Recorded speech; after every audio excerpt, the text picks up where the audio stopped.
আসসালামু আলাইকুম দর্শক, আমি ডাক্তার সুমন, বিশেষজ্ঞ কোলোরেক্টাল সার্জন।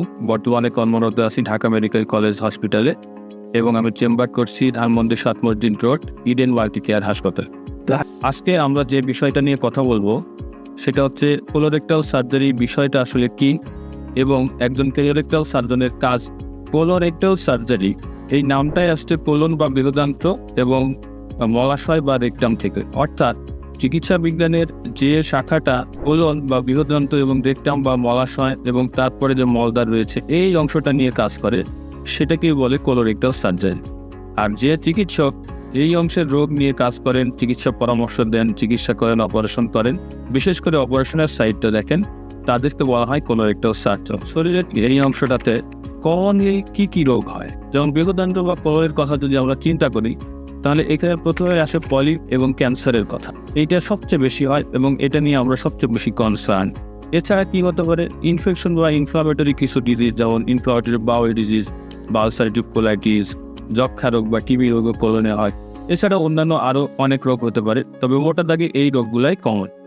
এরপরে যদি আমরা আসি রেকটাম বা মলাশয়ের, এখানেও কোলনের মতো পলিপ এবং ক্যান্সার, এবং রেকটাম অ্যান্ড ক্যান্সারের হার আমাদের দেশ সহ সারা পৃথিবীতে সবচেয়ে বেশি এবং এটা নিয়ে আমরা সবচেয়ে বেশি কনসার্ন।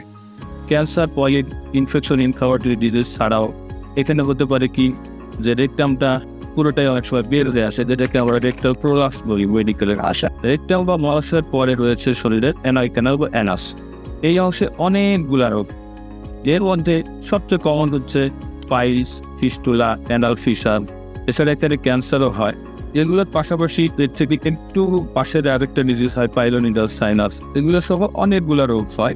অ্যানাল ক্যানাল বা এই এরিয়াটা শরীরের খুবই ছোট্ট একটা জায়গা, কিন্তু খুবই গুরুত্বপূর্ণ জায়গা। এই জন্য এই অংশে কোনো রোগ হলে এর চিকিৎসা নিয়ে আপনাকে অনেক সচেতন হতে হবে, যে কোনো অপচিকিৎসার শিকার হচ্ছেন কিনা, সুচিকিৎসা পাচ্ছেন কিনা, এই বিষয়ে আপনাকে সচেতন থাকতে হবে। কারণ জায়গাটা খুবই ছোট, খুবই সেনসিটিভ, খুবই গুরুত্বপূর্ণ। এখানে বারবার অপারেশন, বারবার কাটাছেঁড়া করার সুযোগ নেই। এজন্য সবাই সচেতন হন, সুস্থ থাকুন, ভালো থাকুন। ধন্যবাদ। আসসালামু আলাইকুম।